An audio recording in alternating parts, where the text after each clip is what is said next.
네, 오늘 우리 옆에 계신 분과 오늘도 인사할까요? 우리 샬롬으로 인사해 볼까요? 샬롬.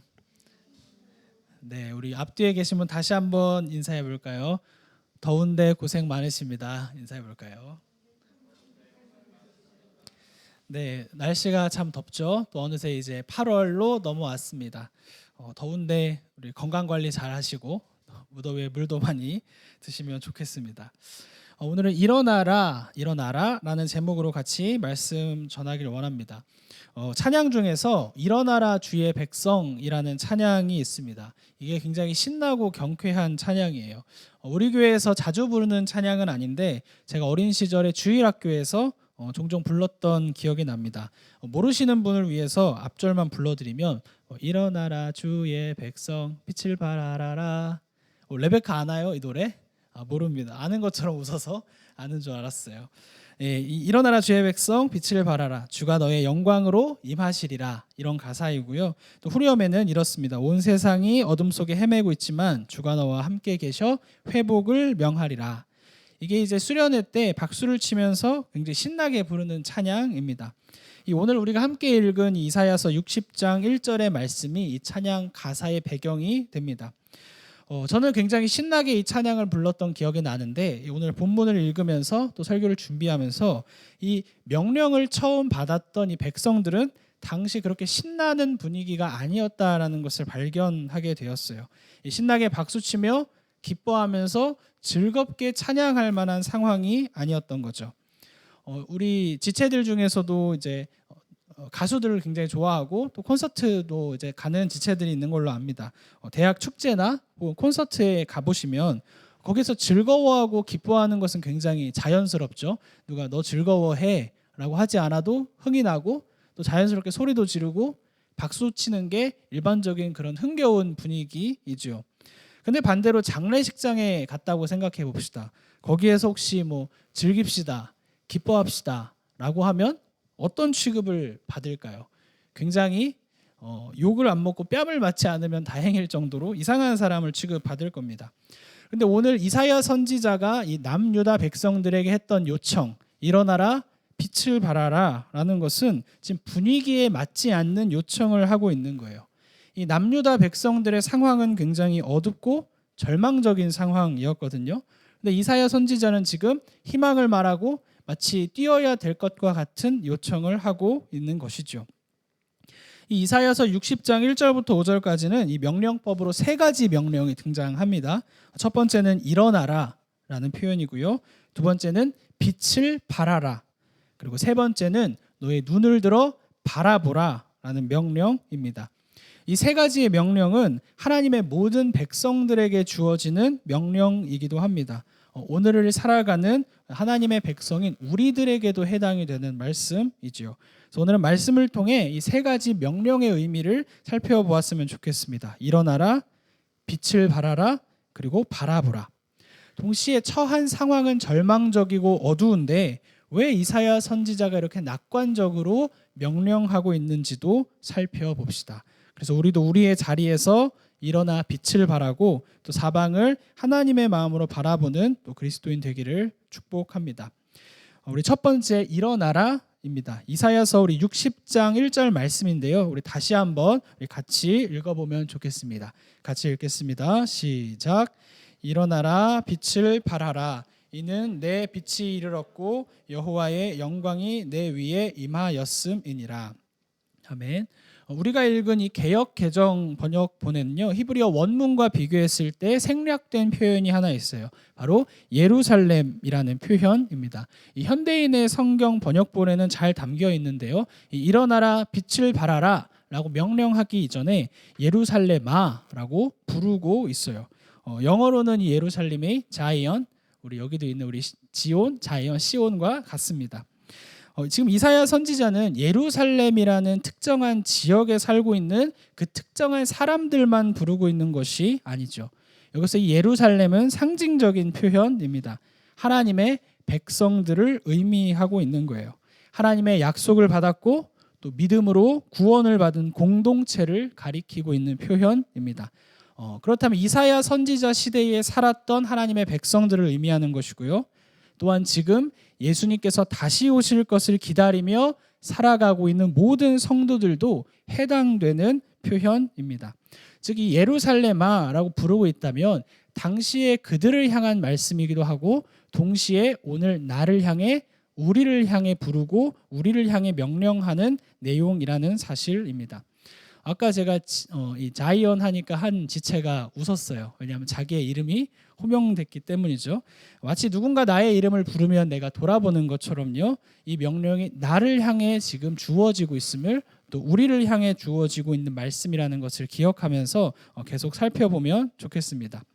이 본문에 등장하는 첫 번째 명령은 일어나라입니다.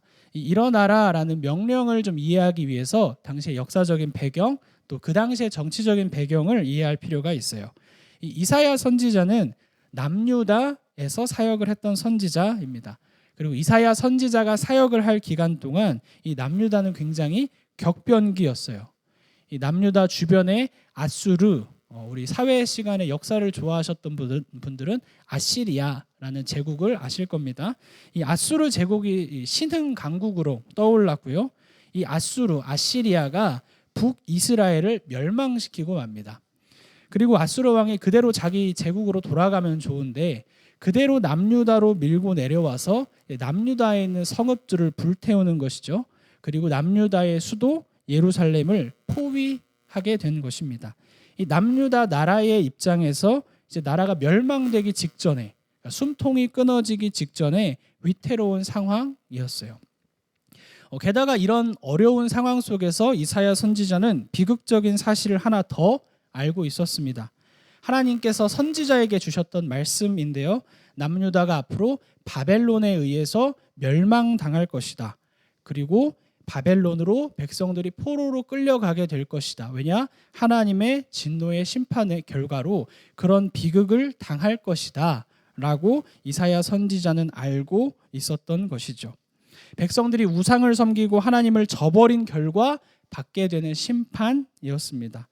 이런 배경 속에서 백성들의 당시 상황, 또 백성들이 당시 스스로 인식하고 있었던 어려움들이 어떤 게 있는지, 어떻게 표현하고 있는지 우리 앞에 말씀을 좀 찾아보면 좋겠는데요. 59장 9절입니다. 한번 같이 읽어보겠습니다. 시작. 우리가 빛을 바라나 어두움뿐이요 밝은 것을 바라나 캄캄함 가운데에 행함으로. 우리 11절 말씀도 하반절 말씀 같이 읽겠습니다. 시작. 구원을 바라나 우리에게서 멀도다. 그리고 오늘 함께 읽었던 2절 말씀도 같이 읽겠습니다. 시작. 보라 어둠이 땅을 덮을 것이며 캄캄함이 만민을 가리려니와. 아멘.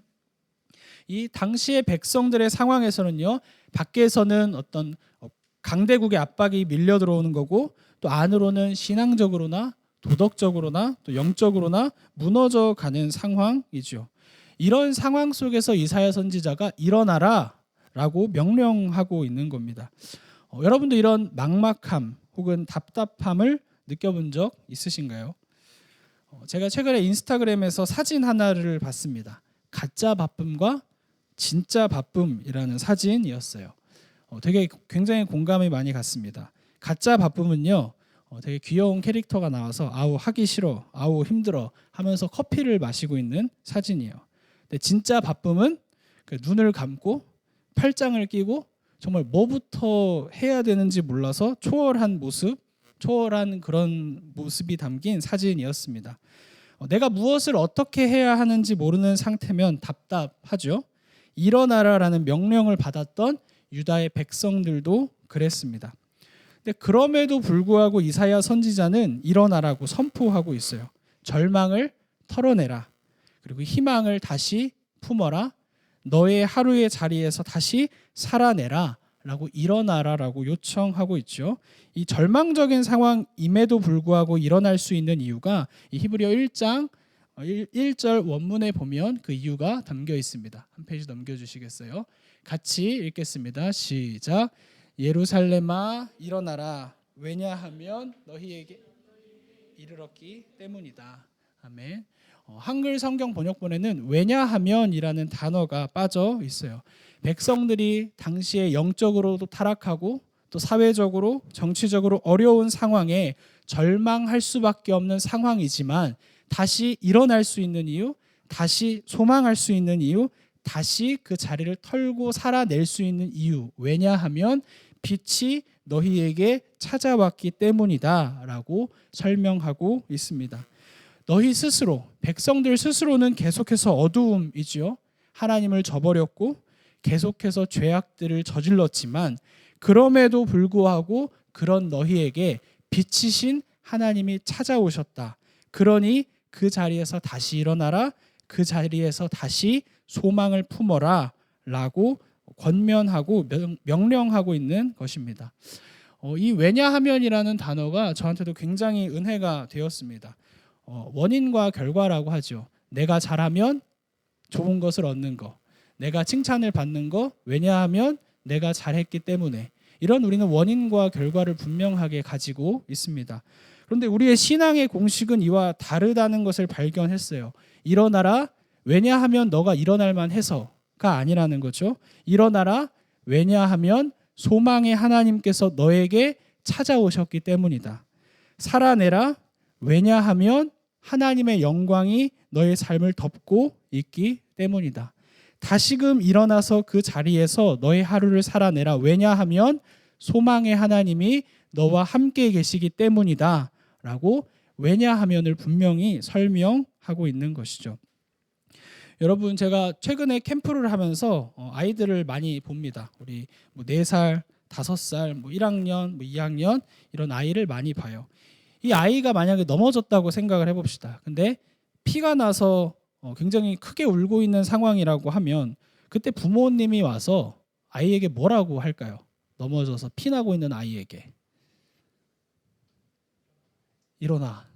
네, 강하게 키우는 부모님은 일어나. 그 정도는 일어날 수 있어 라고 하는 부모님도 제 카페 근무를 하면서 종종 봤습니다. 옳고 그름에 대한 이야기는 아닙니다. 근데 적어도 그 아이가 일어날 수 없는 상황, 피가 철철 흘러서 정말 이게 응급실에 가야 되는 상황이면 방치하고 그냥 너 혼자 일어날 수 있어 라고 하지는 않겠죠. 절대로 일어날 수 없는 상황이라면 부모님은 그 아이에게 손을 내밀 거고 일으켜 줄 거고 병원으로 데려갈 것이죠.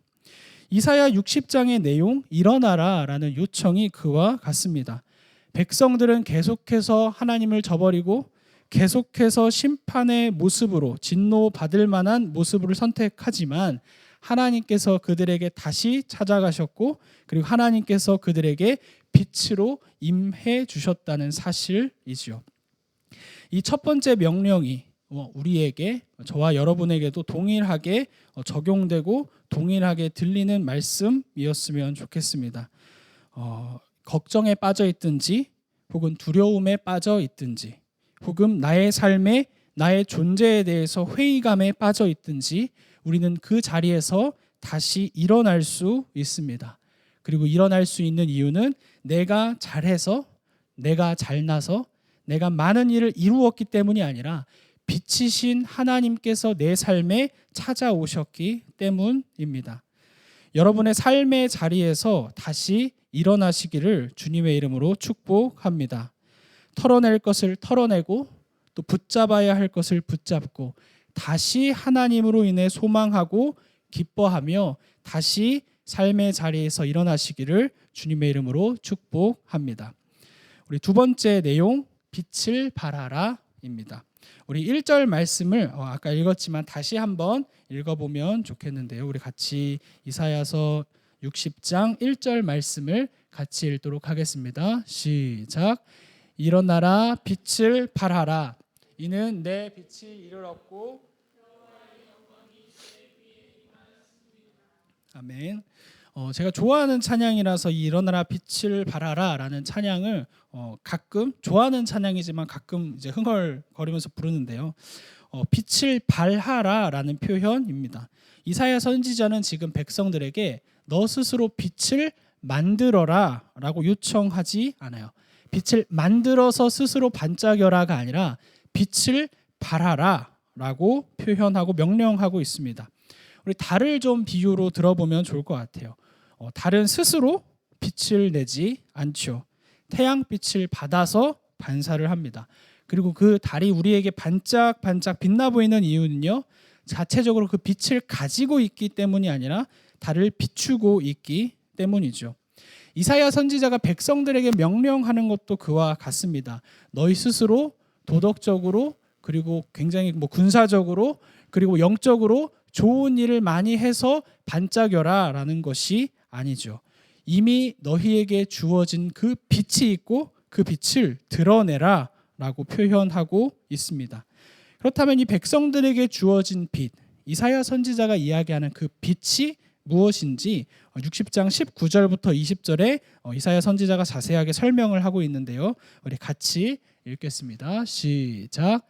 다시는 낮에 해가 내 빛이 되지 아니하며 달도 내게 빛을 비추지 않을 것이요 오직 여호와가 내게 영원한 빛이 되며 내 하나님이 내 영광이 되리니. 20절입니다. 다시는 내 해가 지지 아니하며 내 달이 물러가지 아니할 것은 빛이 되고 내 슬픔의 날이 끝날 것임이라. 아멘. 이사야 선지자는 여호와 하나님이 너의 영원한 빛이 될 것이다 라고 선언하고 있습니다. 이 빛은요, 우리에게 생기를 가져다 주는 것이죠. 그리고 빛이 있는 곳에 성장이 있고 자라남이 있죠. 어두움 속에 빛이 주어질 때 우리는 다시 길을 찾을 수 있습니다. 하나님께서 우리의 영원한 생명이고 우리의 영원한 생기이고 우리의 영원한 안내자이심을 설명하고 있습니다. 여러분에게도 하나님이 영원한 빛이 되십니까? 하나님께서 나의 빛 그리고 나의 생명이심을 고백하는 우리 건강한 교회 되기를 주님의 이름으로 축복합니다. 우리 시편 27편 1절 말씀에서도 동일하게 언급하고 있는데요. 같이 읽겠습니다. 시작. 여호와는 나의 빛이요 나의 구원이시니 내가 누구를 두려워하리요. 아멘. 하나님이 빛이시고 하나님이 여기서는 나의 힘이시니 내가 두려워하지 않을 근거가 된다라고 설명하고 있습니다. 그리고 그 빛 되신 하나님께서 우리가 이해할 수 있도록 나타나셨는데요. 요한복음 8장 12절 말씀입니다. 예수님께서 선언하신 말씀인데요. 한 번 더 같이 읽어보겠습니다. 시작. 예수께서 또 말씀하여 이르시되 나는 세상의 빛이니 나를 따르는 자는 어둠에 다니지 아니하고 생명의 빛을 얻으리라. 아멘. 하나님이신 그분께서 이 땅에 나타나셨고 그분을 따르는 자는 빛을 얻을 것이다 라고 약속하신 것이죠.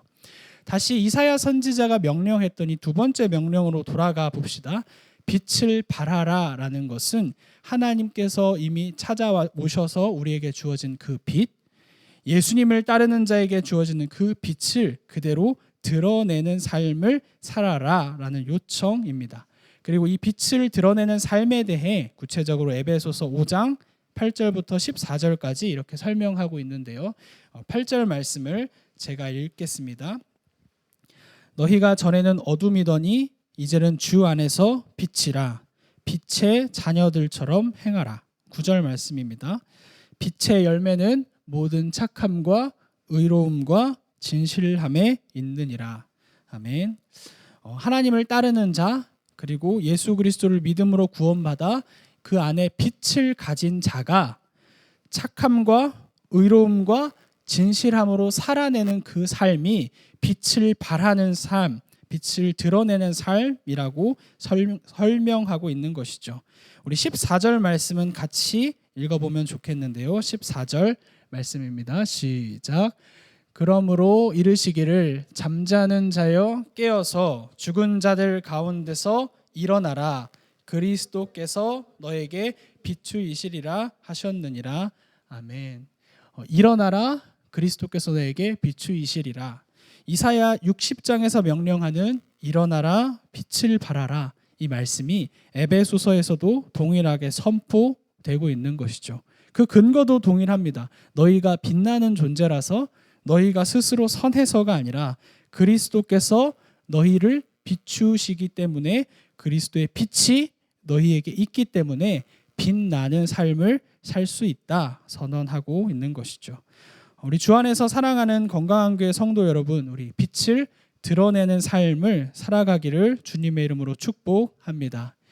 예수 안에서의 선함, 또 예수 안에서의 진실함, 또 예수 안에서의 성실함으로 우리의 일상을 살아내는 것이 우리가 빛을 드러내는 삶입니다. 바라는 것은 우리의 건강한 교회 이 송이 모임, 또 우리의 예배, 그리고 우리의 모임이 빛을 드러내는 모임, 그리고 그 빛을 나누는 모임 되었으면 좋겠습니다. 내가 드러낸 그 이야기, 그리고 내가 빛으로 살아낸 그 이야기를 나누고, 그리고 더욱더 반짝이는 삶을 기대하는 우리 건강한 교회 되기를 주님의 이름으로 축복합니다. 세 번째 명령은 사방을 바라보라라는 명령입니다. 우리 4절 말씀, 이사야서 60장 4절 말씀인데요. 같이 한번 읽어보겠습니다. 시작. 내 눈을 들어 사방을 보라. 무리가 다 모여 내게로 오느니라. 내 아들들은 먼 곳에서 오겠고 내 딸들은 안기어 올 것이니라. 아멘. 이 명령을 처음 받았던 백성들의 입장에서 한번 다시 생각해 봅시다. 이 백성들이 눈을 들어서 사방을 바라보면 무엇이 보였을까요? 이 이사야 선지자로부터 이 말씀을 처음 받았던 백성들이 사방을 바라보면 어떤 장면들이 보였을까요? 아수르 제국이 압박해 오는 것이 보였을 거고요. 영적으로나 또 도덕적으로나 나라가 부패한 것이 보였을 거고요. 또 앞으로 바벨론으로 끌려가 포로 생활할 것이 보였을 거예요. 그런데 이사야 선지자는 그런 상황임에도 불구하고 눈을 들어서 사방을 바라보라고 명령하고 있어요. 안 좋은 것을 바라보라고 하는 것이 참 어려운 명령이죠. 좋은 것을 자랑하며 바라봐, 이런 좋은 게 있어 라고 하는 것은 정상적이지만 어려운 상황이고 또 좋지 않은 상황을 바라보라고 하는 것은 참 받아들이기 어려운 이야기이죠. 이사야 선지자가 그럼에도 불구하고 바라보라고 한 이유가 있습니다. 너희 눈에 보이는 이 어두운 현실이 이 이야기의 끝이 아니라는 것을 말해주기 위함이에요. 보이는 게 전부가 아니다. 너희가 지금은 비록 하나님을 저버려서 심판을 받지만 은혜의 하나님께서 너희를 다시 회복시킬 것이다. 회복의 약속을 주시고 소망의 약속을 주시는 그 하나님을 다시 바라보라라고 요청하고 명령하고 있는 것이죠. 이사야 선지자는 그 당시의 어두운 현실 속에서 앞으로 이루어질 그 소망에 대해서 미리 말씀하고 있는 것입니다. 우리 성경의 숲을 걷다에서 구약에 대해서 같이 나누었던 것들 혹시 기억하시나요? 이 10가지 시대, 통일왕국, 분열왕국, 포로기환, 그리고 침묵시대를 이제 좀 떠올려 보시면 좋겠습니다. 이 4절의 말씀 그리고 5절의 말씀은 이 남유다 백성들의 역사 속에서 성취된 이야기입니다. 이 백성들이 이사야 선지자가 예언했던 것처럼 바벨론으로 끌려가서 포로 생활을 하게 됩니다. 그리고 그 영원할 것 같았던 바벨론 제국도 멸망하고 무너지게 돼요. 그리고 새롭게 등장한 이 페르시아 제국, 이 성경에서는 바사 제국이라고 표현되는데요. 이 페르시아의 고레스 왕이 칙령, 그러니까 왕의 명령을 내립니다. 이 유다 백성들이 다시 고향 예루살렘으로 돌아가게 하라라고 이 고레스 왕이 명령을 내리게 돼요. 이 포로 귀환에는 아무런 조건이 없습니다. 이 이방 제국의 왕이 그 포로로 잡아온 그 백성들을 다시 고향으로 돌려보내는 것이죠. 게다가 성벽을 재건할 수 있는 돈, 그리고 성전을 다시 건축할 수 있는 막대한 재정까지 챙겨서 다시금 그들을 돌려보내게 됩니다. 이사야 선지자가 예언했던 그 심판, 그리고 동시에 이사야 선지자가 예언했던 그 회복이 실제로 남유다 백성들에게 이루어졌다는 것을 성경을 통해 우리는 역사를 통해 볼 수 있죠. 여기 4절에 보면 사방을 보라, 무리가 다 모여 내게로 오느니라 라는 표현이 있습니다. 심판의 결과로 너희가 바벨론 포로 생활을 하게 될 것이지만 동시에 하나님께서는 소망으로 그리고 다시 너희들을 그 땅으로 모으실 것이다 라고 수동태로 표현되고 있습니다. 그리고 여기에서 이야기하는 이 사방에서 모인다라는 것은 단순히 예루살렘이라는 도시, 예루살렘이라는 성전, 성벽만이 회복될 거라는 의미는 아닙니다. 하나님의 약속을 받은 공동체의 회복을 같이 의미하고 있는 것이죠. 예수님께서 이 땅에 오셨고, 그리고 복음이 전파되면서 하나님의 자녀들이 교회라는 이름으로 다시 모이기 시작했습니다. 빛이신 하나님을 향해 함께 모이고 다시 그 빛을 드러내는 삶을 위해 흩어지는 것을 이사야 선지자는 미리 예언하고 있는 것입니다. 그리고 그것을 본 자의 반응이 5절 말씀에 등장하는데요. 우리 마지막으로 오늘 많은 구절을 읽었지만 마지막으로 같이 읽겠습니다. 시작. 그때에 내가 보고 기쁜 빛을 내며 내 마음이 놀라고 또 화창하리니 이는 바다의 부가 내게로 돌아오며 이방 나라들의 재물이 내게로 옴이라. 아멘. 눈을 들어 사방을 바라본 사람의 반응이 이럴 것이다. 놀라움 그리고 화창함, 그 기쁨이 넘칠 것이다 라고 이사야 선지자가 회복과 그 회복으로 인한 기쁨을 설명하고 있는 것이죠. 주 안에서 사랑하는 우리 건강한 교회 성도 여러분, 질문을 하나 드리고 싶습니다. 여러분은 지금 발 아래의 현실만 바라보고 계신가요? 혹은 눈을 들어 하나님도 동시에 바라보고 계신가요? 우리는 이 땅에서 현실을 살아가는 존재이기 때문에 내 현실, 내 지금 상황, 내가 처한 환경을 당연히 바라보게 됩니다. 그런데 동시에 그리스도인이라는 것은 나의 삶을 다스리고 계시는 하나님을 동시에 바라보는 사람들이죠. 그런 의미에서 그리스도인은 현실적인 낙관주의자입니다. 저도 이 표현을 최근에 들었는데 참 좋은 표현이더라고요. 현실적인 낙관주의자.